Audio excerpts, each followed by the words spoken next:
नमस्ते मम्मी। आ गया मेरा बेटा सास ससुर की सेवा करके। इसीलिए तेरी नजदीक में शादी नहीं करना चाह रही थी। मुझे पता था बहू रानी हर रोज अपने मायके बैठी रहेगी और तुझे अपने पीछे पीछे घुमाती रहेगी। बहू,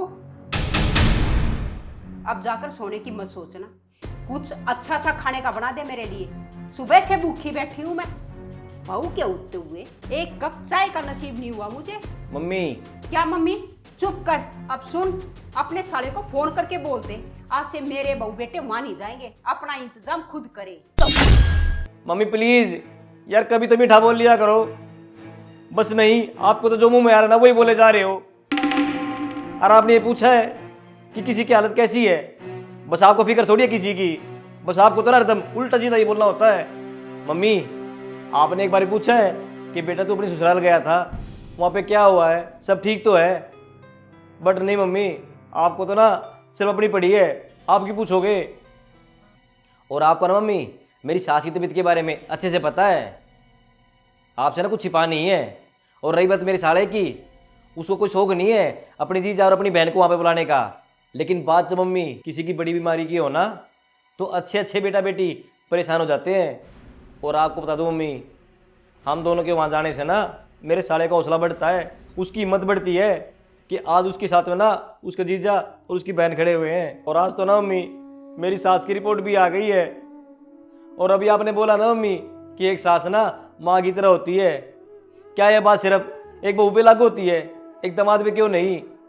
मम्मी, हमारे समाज में पता क्या चल रहा है? अगर एक बहू अपनी सास की सेवा पानी करे ना, तो उसको ना उस बहू की जिम्मेदारी माना जाता है। अगर यहीं पर एक दामाद अपनी सास की सेवा पानी करे ना, तो उसको ना एहसान में गिनवा देते हैं मम्मी कि यह ना अपनी ससुराल वालों पर एहसान कर रहा है। अरे बेटा, मैंने ऐसा क्या बुरा बोल दिया जो तुझे इतना बुरा लग रहा है और मुझे इतना बड़ा लेक्चर सुनाने पे आ गया तू? लगता है इसकी सास ने इस पर कोई जादू टोना कर दिया, जो मेरा बेटा मेरा ना रहकर उसी के फेवर में बोल रहा है। मम्मी, आप वो बेचारी किस पर क्या ही जादू टोना करेंगी, जिसकी जिंदगी के दिन ना थोड़े बचे हुए हैं। उनको ना डॉक्टर ने कैंसर बताया है, वो भी लास्ट स्टेज। क्या? हे भगवान, ये क्या हो गया मेरी सोच को? जिस बहू को मैं कितनी तमन्नाओं के साथ इस घर में शादी करके लेके आई थी, आज मैं उसी का दर्द नहीं समझ पाई।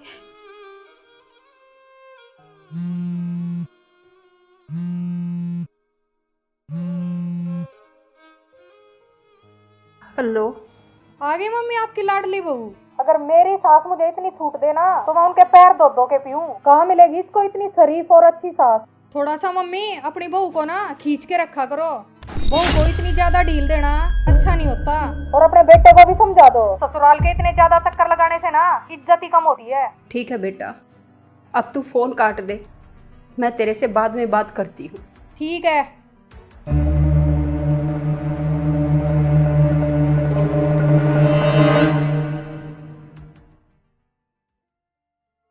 अच्छा, ये गलतफहमी इसलिए हुई, मेरे बहू बेटे इसलिए वहां रोज जा रहे थे और मैं परेशान ना हो जाऊं इसलिए मुझे कुछ बताया तक नहीं। और मैं कितनी पागल हूं, इसकी माँ के बारे में क्या नाप शनाप सोच रही। कितनी गलत थी मैं कि उसने मेरे बेटे पर जादू टोना करवा दिया। हे भगवान, मैं कितनी पागल थी। मम्मी आप प्लीज रो मत। मम्मी चुप हो जाओ आप। आग लगे मेरी जबान को, मैंने अपनी बच्ची का दर्द ही नहीं समझा, पता नहीं क्या क्या बोल दिया।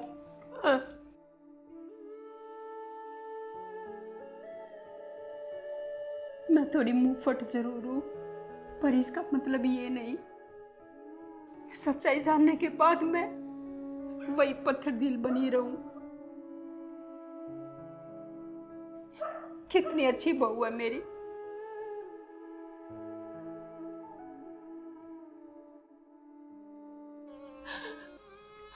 तुम ना बेटा अपनी मम्मी का ख्याल रखो और यहाँ की चिंता बिल्कुल मत करो। यहाँ सब मैं संभाल लूंगी। उनको सेवा की बहुत ज्यादा जरूरत है और जैसा भी मेरे से टाइम लगेगा बीच बीच में मैं भी चक्कर लगाती रहूंगी और कोशिश करूंगी तुम्हारी मम्मी को खुश रखने की।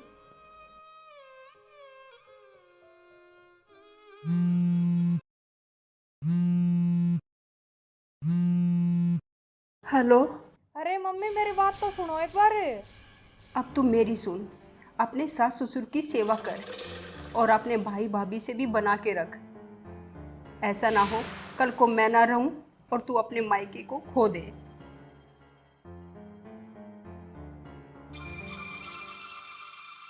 ठीक है मम्मी। थैंक यू मम्मी, मुझे ना पता था आप ना प्रियंका को कभी भी अकेला नहीं छोड़ोगे। प्रियंका बेटा, अब की बार मैं भी तेरे साथ चलूंगी ताकि तेरी माँ को लगे उनकी समधन भी उनके साथ है। बेटा अगर ऐसे बुरे वक्त में अपने रिश्तेदार साथ होते हैं ना तो बीमारी उतनी ही हल्की हो जाती है। हाँ मम्मी, आपने बिल्कुल सही कह रहे हो। हाँ दोस्तों, देखा आपने तो भाई हरदम एक बहू से क्यों उम्मीद की जाती है कि अपने ससुराल वालों का ध्यान रखे। एक दामाद भी तो अपने ससुराल वालों का ध्यान रख सकता है। क्या मैं ये बात सही कह रहा हूँ? एक बार प्यारा सा कमेंट करके जरूर बताना। राम राम। और जितनी जिम्मेदारी बहू की होती है उतनी ही दामाद की भी होती है।